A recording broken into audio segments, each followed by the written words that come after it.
Hey, what is up everybody? In today's video, I'm going to show you how to change the date and the time of your iPhone. Now, this is a beginner tutorial, so everybody can definitely follow this one. Just go ahead and open your settings, and here in the settings, we're going to utilize the search bar at the top. Go ahead and click that one, and we're going to type here date and time. Alright, it appears just like magic. Go ahead and click that one, and then you are redirected here. So as you can see, we have set this automatically. So in order for us to change this, we'll have to disable this one. And that's what I'm going to do. There you go. Now you can just go ahead and tap this one here, and then you can change the date and the time in here.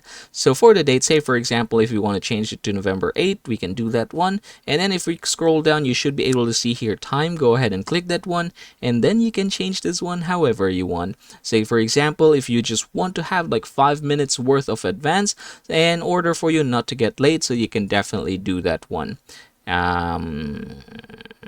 Let's see. Okay, there you go.